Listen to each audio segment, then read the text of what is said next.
Good morning students. जैसा कि आप सभी को पिछले वीडियो में सूचना दिया गया था क्रैश कोर्स से संबंधित, आज हम लोग क्रैश कोर्स से संबंधित बहुत सारे प्रश्न को करेंगे जो एग्जाम से ही रिलेटेड है। सभी प्रश्न बहुत ही महत्वपूर्ण है, तो बातें कम करेंगे और क्वेश्चन को देखेंगे। चलिए देखते हैं क्वेश्चन। इस प्रकार से हम लोग को समझना है।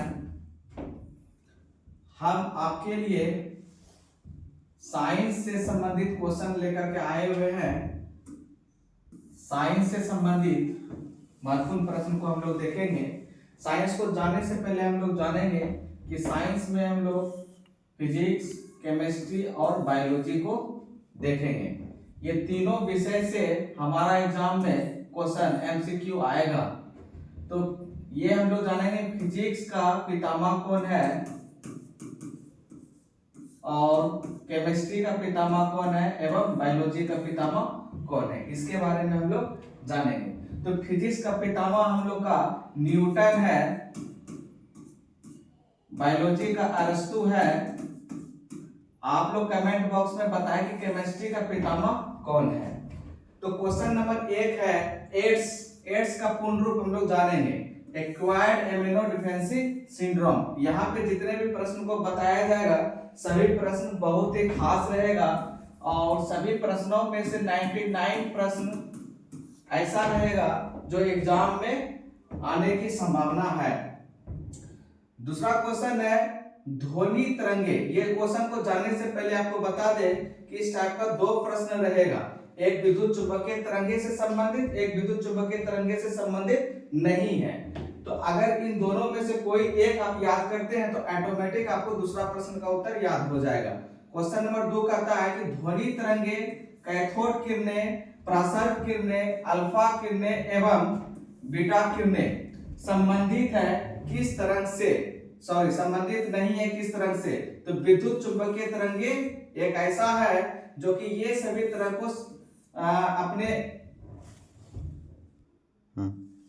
अपने आप को विद्युत चुंबकीय तरंगे नहीं करते हैं। तो नेक्स्ट क्वेश्चन कहता है कि गामा किरणें, लघु रेडियो तरंगे, दीर्घ रेडियो तरंगे, परावैद्युतिक किरणें और हर्ट्जियन तरंगे कौन से तरंगे हैं। तो विद्युत चुंबकीय तरंगे हैं। ये दोनों में से कोई एक प्रश्न आप याद रखें, ऑटोमेटिक दूसरा प्रश्न का उत्तर आपको याद हो जाएगा। क्वेश्चन नंबर नेक्स्ट,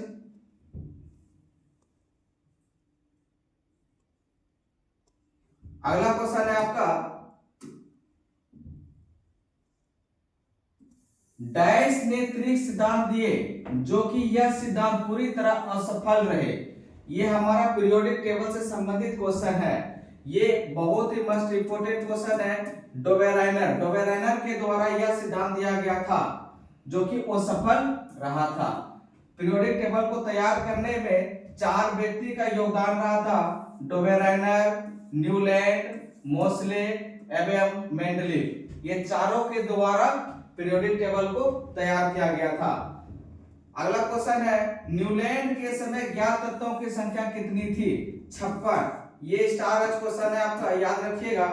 न्यूलैंड ने ज्ञात तत्वों को उनके परमाणु द्रव्यमान के डैश क्रम में रखा था।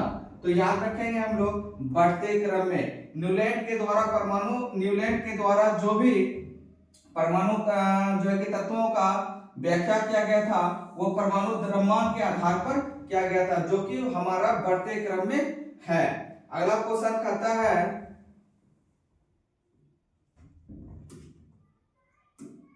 न्यूलैंड का अष्टक नियम केवल डैश तत्व तक ही लागू होता है।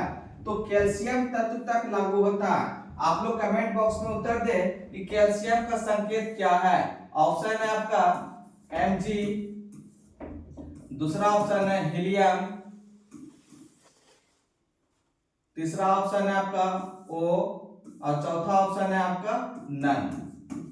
कमेंट बॉक्स में उत्तर दे कि कैल्शियम का जो है कि सिंबल क्या होता है। अगला क्वेश्चन है वर्तमान में प्रकृति में डैश तत्व का खोज हुई है जिसमें 103 तत्व को मान्यता प्राप्त हुआ है। तो हम लोग को पता है कि पीरियोडिक टेबल में कुल 118 तत्व है। 118 तत्व में से मात्र और मात्र 103 तत्व को मान्य मिला है। अगला क्वेश्चन है, सबसे पहले डैश ने ही आवर्त सारणी को तैयार किया था। तो मेंडलीव के द्वारा आवर्त सारणी को तैयार किया गया था। ये 2026 के एग्जाम के लिए मस्ट इंपोर्टेंट रहेगा। अगला क्वेश्चन है आपका,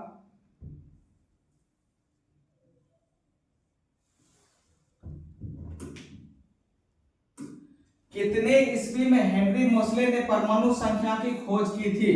तो 1913 ईस्वी में परमाणु संख्या को खोज की थी। अगर आप वीडियो में नए हैं तो channel @RD A to Z Learn 350 SK को सब्सक्राइब कर लें ताकि आने वाला नेक्स्ट वीडियो आप तक पहुंच सके। अगला क्वेश्चन है, आधुनिक आवर्त सारणी में आवर्त की संख्या कितनी है? तो याद रखेंगे 7। यहाँ पे अक्सर स्टूडेंट कंफ्यूज करते हैं 7 और 9 में, तो इसको भी हम लोग जानेंगे कि 7 9 को याद कैसे रखना है। एक प्रश्न को याद रखिएगा तो ऑटोमेटिक दूसरा याद रहेगा। ध्यान से देखिए, आधुनिक आवर्त सारणी में आवर्त की संख्या यहाँ पर पूछा गया है तो याद रखेंगे 7। आधुनिक आवर्त सारणी में वर्ग की संख्या पूछा गया तो याद रखेंगे 9। वर्ग और यहाँ पे संख्या दोनों में थोड़ा सा डिफरेंस है। वर्ग बोलेगा तो वर्ग किसका है भाई? 3 का। 3 का स्क्वायर कितना होता है? 9।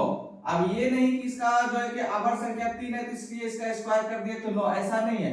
याद रखने का एक तरीका हम लोग जानेंगे कि वर्ग वैसा संख्या का है जो 9 आता है संबंधित 3, तो वर्ग में 3 आएगा और संख्या में याद रखेंगे 7। अगला क्वेश्चन है, वर्ग 1 से लेकर वर्ग 7 तक 2 उपवर्गों में ए और बी में बटे हैं। इस प्रकार कुल वर्गों की संख्या कितनी है? तो वर्ग हमारा कुल है 18। अगला क्वेश्चन आपका,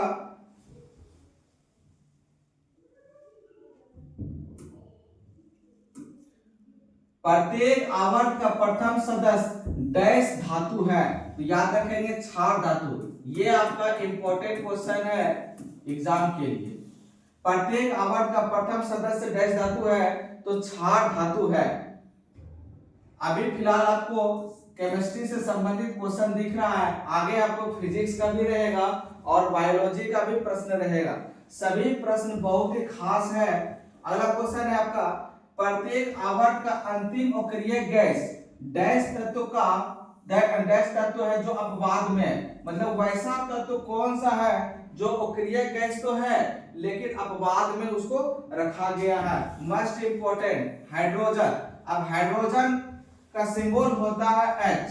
हाइड्रोजन का सिंबल होता है H।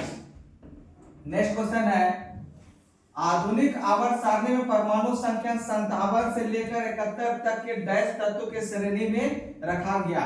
यहाँ पे इस टाइप का 2 प्रश्न आपको देखने को मिलेगा जो संबंधित है F ब्लॉक से। तो पीरियोडिक टेबल में कुल कितने ब्लॉक होते हैं उसको हम लोग जानेंगे। तो पीरियोडिक टेबल में कुल 4 ब्लॉक होते हैं। पहला है आपका S, दूसरा है आपका D, तीसरा है आपका F और चौथा क्या है आप लोग कमेंट बॉक्स में उत्तर दे। नेक्स्ट क्वेश्चन है आपका, हाँ इसको हम बता रहे थे, आधुनिक आवर्त सारणी में परमाणु संख्या 57 से लेकर 71 तक के डैश तत्व के श्रेणी में रखा गया है। तो लेक्टेनाइट तत्व के श्रेणी में रखा गया है जो संबंधित है F ब्लॉक से। उसी तरह से आधुनिक आवर्त सारणी में परमाणु संख्या 89 से लेकर 103 तक के तत्व को कौन सा श्रेणी में रखा गया है? तो याद रखेंगे एक्टिनाइट श्रेणी में रखा गया है। एक जो है कि आपका हो जाएगा लेक्टेनाइट श्रेणी और एक हो जाएगा एक्टिनाइट श्रेणी। नेक्स्ट क्वेश्चन है आपका,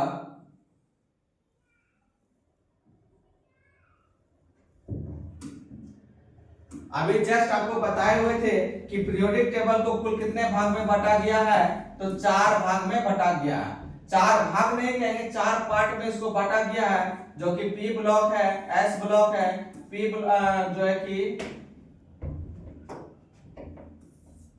P block, S block, D block और F ब्लॉक। P ब्लॉक में न्यूनतम संख्या, S ब्लॉक में न्यूनतम संख्या, D ब्लॉक में न्यूनतम संख्या, F ब्लॉक में न्यूनतम संख्या। कितना होता है उसको हम लोग जानेंगे। पी ब्लॉक में न्यूनतम संख्या और एस ब्लॉक में न्यूनतम संख्या, डी ब्लॉक में न्यूनतम संख्या, एफ ब्लॉक में न्यूनतम संख्या, ये सभी को जानने के बाद हम लोग इलेक्ट्रॉनिक विन्यास भी सीखेंगे। इसके लिए आपको एक एडवांस क्लास लाएंगे जो कि पीरियोडिक टेबल का बहुत ही खास रहेगा। इसके बारे में डिटेल हम लोग जानेंगे।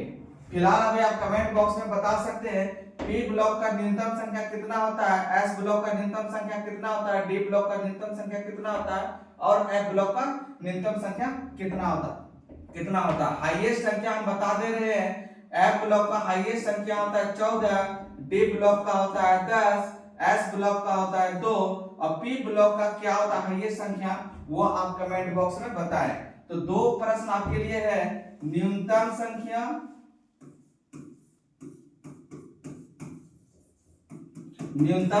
बताना है एवं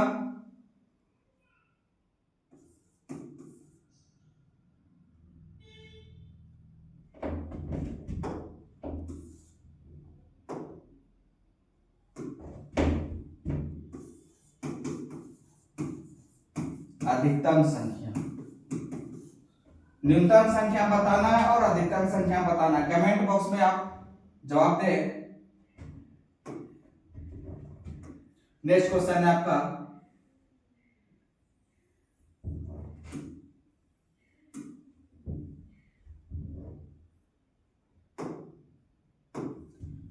चाकू से काटा जा सकने वाला धातु कौन कौन सा है?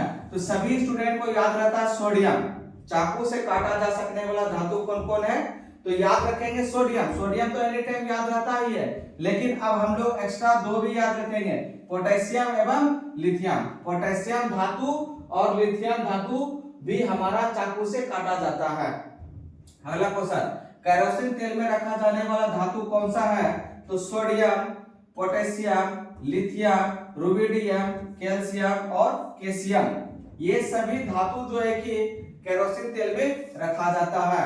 केरोसिन तेल के लिए स्पेशलिस्ट आप लोग याद रखते हैं सोडियम, सोडियम को याद रखते हैं। इसके अलावा भी याद रखेंगे पोटेशियम, लिथियम, रुबिडियम, कैल्शियम और कैल्शियम।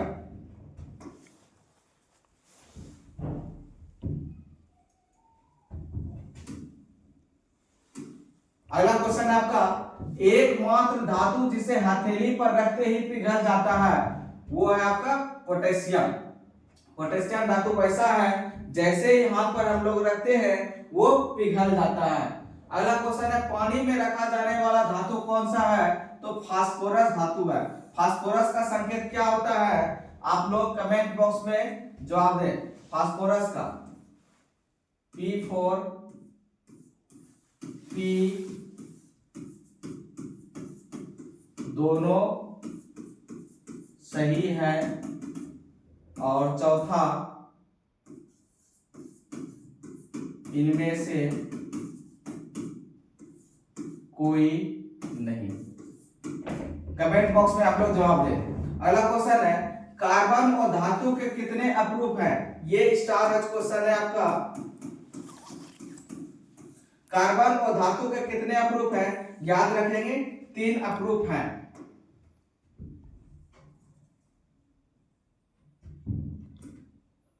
नेक्स्ट क्वेश्चन है, ओ धातु होते हुए भी डैश के रूप में विद्युत का चालन होता है? तो कार्बन और ग्रेफाइट। ये भी आपका इंपॉर्टेंट क्वेश्चन है एग्जाम के लिए से। अभी यहाँ पे जितने भी प्रश्न को कराया जाएगा सभी प्रश्न को देखने के लिए आपको पीडीएफ के माध्यम से टेलीग्राम चैनल पर दे दिया जाएगा। टेलीग्राम में जुड़ने के लिए से @RD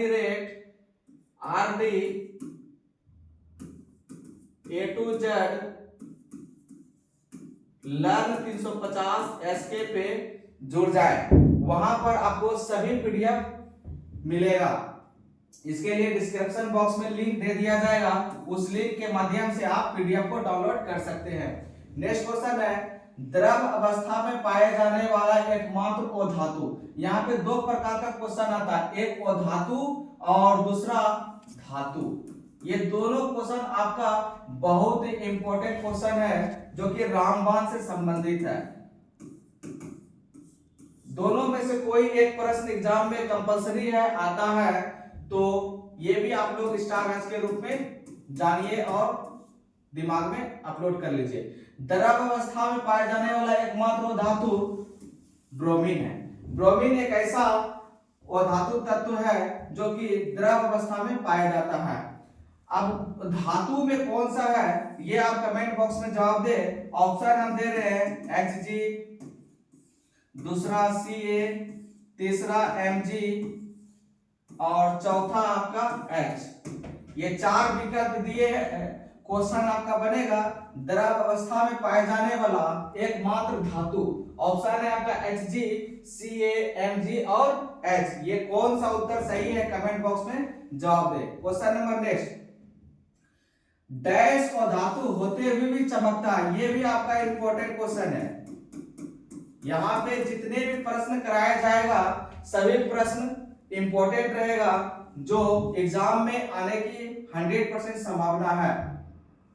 डैश और धातु होते हुए भी चमकता है, वो है आपका आयोडीन। नेक्स्ट क्वेश्चन है, द्रव अवस्था में पाए जाने वाला एकमात्र धातु।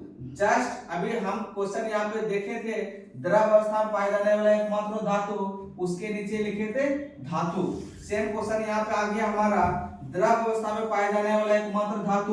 तो अब आपको जानना है धातु जब पूछेगा तो याद रखेंगे पारा। पारा का संकेत क्या होता है? ऑप्शन अभी जस्ट ऊपर दिए हुए थे, उसको देखते हुए आप लोग उत्तर करें। अगला क्वेश्चन है, दंत विशेषज्ञ किस दर्पण का उपयोग मरीजों के दांतों का बड़ा प्रतिबिंब देखने के लिए करता है? तो ये आपका इंपॉर्टेंट प्रश्न है, अवतल दर्पण। फिजिक्स और केमिस्ट्री का एवं बायोलॉजी का सभी प्रश्न कराया जाएगा और ये सभी प्रश्न एग्जाम में 100% आएगा। अगला क्वेश्चन है, कौन सा लेंस अपसारी लेंस भी कहलाता है? एक तो क्वेश्चन पूछेगा आपका अपसारी, दूसरा पूछेगा अभिसारी। बहुत ही कंफ्यूजन होता है। तो अपसारी को याद रखेंगे अवतल। अगर यहाँ पे अपसारी रहेगा तो याद रखेंगे अवतल लेंस। अगला क्वेश्चन रहेगा, कौन सा लेंस अभिसारी लेंस भी कहलाता है? तो याद रखेंगे उत्तल लेंस। अपसारी में अवतल, अभिसारी में उत्तल।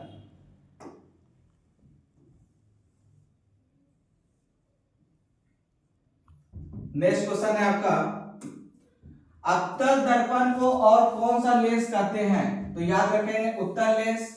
उत्तल दर्पण को और कौन सा लेंस कहते हैं? याद रखेंगे अवतल लेंस। ये सारा का सारा प्रश्न कंफ्यूजन वाला है, तो एक साथ हम रखे हुए हैं जो कि एक झलक में कंफ्यूजन दूर कर लेंगे।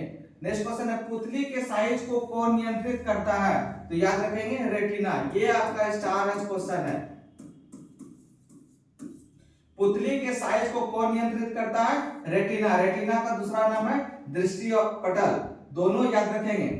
अगला क्वेश्चन है, शब्दकोश के छोटे अक्षरों को पढ़ने के लिए किस लेंस का उपयोग करना पसंद करेंगे? तो याद रखेंगे उत्तल लेंस। जितने भी छोटे अक्षर को जो देखने में प्रयोग करेंगे वो होता है उत्तल लेंस। तो बताइएगा कैमरा में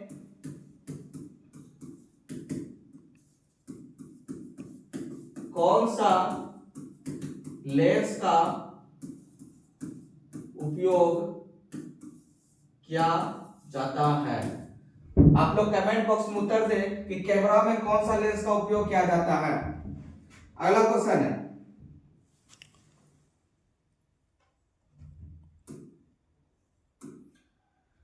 विद्युत विभवांतर का ऐसा मात्रक क्या होता है? ये आपका स्टार क्वेश्चन है, इसको याद रखिएगा। विद्युत विभवांतर का ऐसा मात्रक क्या होता है? वोल्ट होता है। अगला क्वेश्चन है, लघुपथन। लघुपथन का दूसरा नाम होता है शॉर्ट सर्किट। तो लघुपथन या शॉर्ट सर्किट के समय परिपथ में विद्युत धारा का मान क्या हो जाता है? तो याद रखिएगा आप लोग, इसको हम विकल्प ए, विकल्प बी, विकल्प सी एवं विकल्प डी के रूप में रिप्रेजेंटिंग कर रहे हैं। बढ़ता है, बहुत अधिक बढ़ जाता है और चौथा ऑप्शन है कोई भी नहीं। क्वेश्चन है आपका, लघु पठन या शॉर्ट सर्किट के समय परिपथ में विद्युत धारा का मान क्या हो जाता है?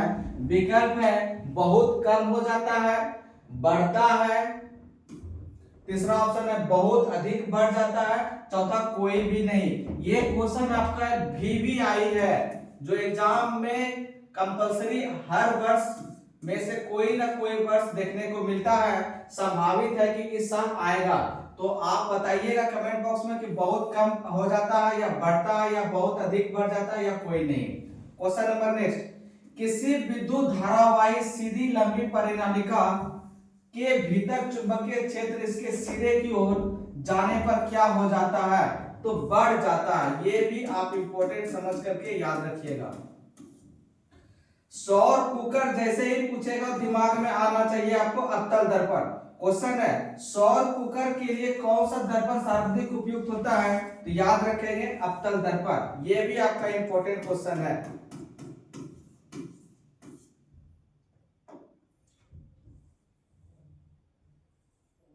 नेक्स्ट क्वेश्चन, ये आपका इंपॉर्टेंट है। चिपको आंदोलन का मुख्य उद्देश्य डैश से था? तो वृक्ष से था, वृक्ष से था।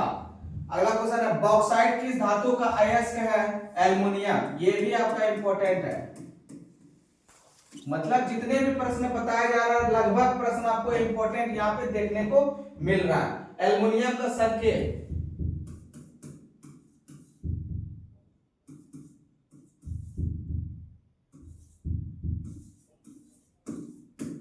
एल्युमिनियम का संकेत क्या है? विकल्प हम यहाँ पे दिए हुए हैं, आप कमेंट बॉक्स में उत्तर दें। अगला क्वेश्चन है लोहा एवं इस्पात को जंग से सुरक्षित रखने के लिए उन पर किस धातु का पतली परत चढ़ाया जाता है? तो याद रखेंगे जिंक एवं जस्ता, जिंक एवं जस्ता।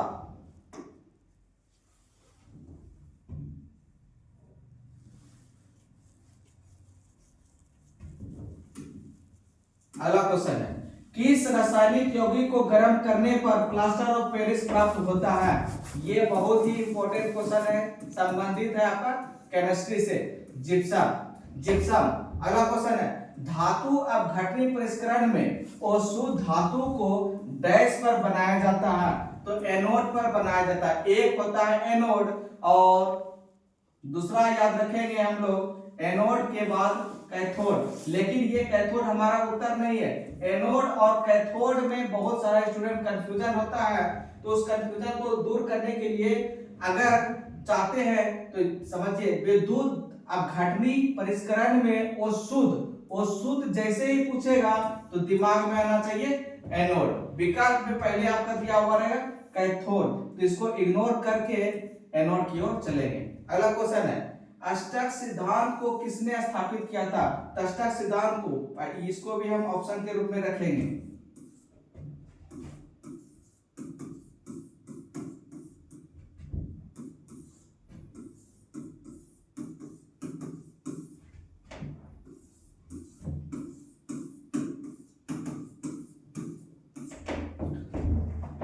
अष्टक सिद्धांत को किसने स्थापित किया था? ऑप्शन है डोबेराइनर, दूसरा है न्यूलैंड, तीसरा है मोसले, चौथा है मेंडलीव। ये चार वैसे व्यक्ति हैं जो कि इन चारों के द्वारा पीरियोडिक टेबल तैयार किया गया है।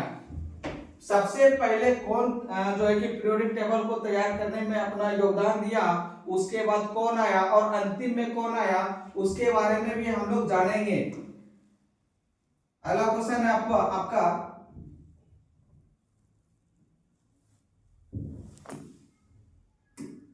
पादप में जाइलम उत्तरदायी होते हैं किस रूप में? ये आपका इंपॉर्टेंट क्वेश्चन है। पादप में जाइलम उत्तरदायी होते हैं किस रूप में? तो जल का वहन के रूप में होते हैं। किसे कोशिका का ऊर्जा मुद्रा के रूप में जाना जाता है? तो याद रखेंगे एटीपी, एटीपी। आप लोग कमेंट बॉक्स में जवाब दें एटीपी का पूर्ण रूप क्या होता है, मतलब इसका फुल फॉर्म क्या होता है, एग्जाम में आता है। एटीपी का पूरा नाम क्या है? आप कमेंट बॉक्स में उत्तर दें। अगला क्वेश्चन है पत्तियों में गैसों का आदान प्रदान कहाँ होता है, या फिर जो कि याद रखेंगे इसको इस टाइप से, संबंधित क्वेश्चन है आपका बायोलॉजी का, पत्तियों में गैसों का आदान प्रदान कहाँ होता है, तो रंध्र में होता है। नेक्स्ट क्वेश्चन है आपका,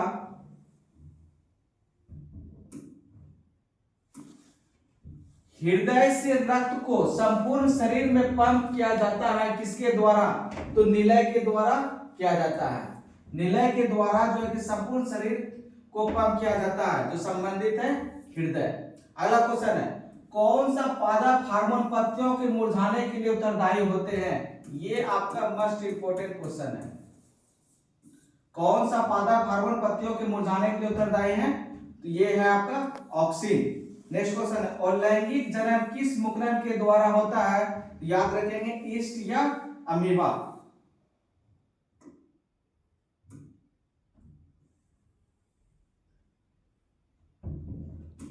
नेक्स्ट क्वेश्चन है आपका, शुक्राणु का अन्य नाम क्या होता है, तो याद रखेंगे वीर्य, गुणसूत्र, क्रोमोसोम एवं क्रोमोजोम। आप लोग इसका बताइए, शुक्राणु का जो है कि गुणसूत्र की संख्या कितना है, शुक्राणु में गुणसूत्र कितना पाया जाता है।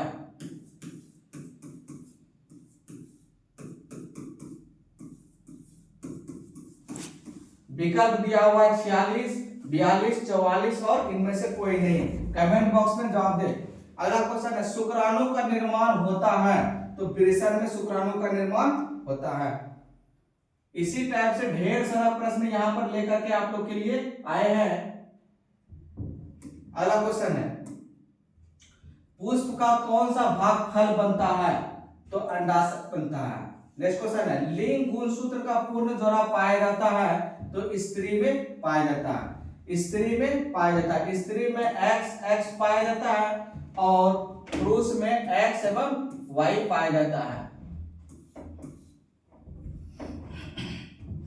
अगला क्वेश्चन है, मानव शरीर के किसी सामान्य कोशिका में गुणसूत्रों के कितने युग्म पाया जाता है, तो याद रखेंगे 23। मानव शरीर के किसी सामान्य कोशिका में गुणसूत्र कितने युग्म पाए जाते हैं, युग्म मतलब होता है जोड़ा। अभी हम कुछ देर पहले ऑप्शन भी आपको दिए हुए थे, गुणसूत्र शुक्राणु में गुणसूत्रों की संख्या कितनी होती है, तो वहां पे ऑप्शन था जो है कि ये आपका युग्म में, युग्म मतलब जोड़ा के रूप में दिया गया, इसका दुगुना कर दीजिए तो आपका हो जाएगा 46। नेक्स्ट क्वेश्चन है, जोड़ा में पूछा जाएगा तो 23, संख्या में पूछा जाएगा तो 46, याद रखिएगा। अगला क्वेश्चन है, अगला क्वेश्चन को जानने से पहले ये भी आप लोग जानिएगा, स्त्री में ये फिक्स रहता है XX और पुरुष में XY परिवर्तन होते रहता है। अगला इसका डिटेल हम लोग जो है कि नेक्स्ट वीडियो में करेंगे, उसके बारे में भी जानेंगे, लड़की और लड़का के बारे में। नेक्स्ट क्वेश्चन है,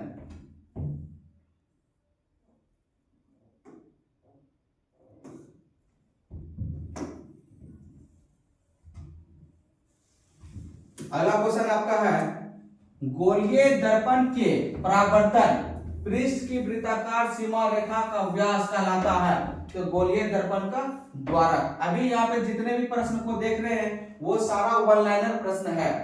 इसका MCQ भी आप लोग को टेलीग्राम के चैनल पर मिलेगा, जो कि ऑब्जेक्टिव के रूप में, मतलब प्रत्येक प्रश्न के नीचे 4 विकल्प दिया हुआ रहेगा, वो होमवर्क के रूप में दिया हुआ रहेगा। और प्रत्येक दिन 20-20 क्वेश्चन का टेस्ट सीरीज भी चलाया जाएगा, इसलिए टेलीग्राम पे आप लोग जुड़ सकते हैं।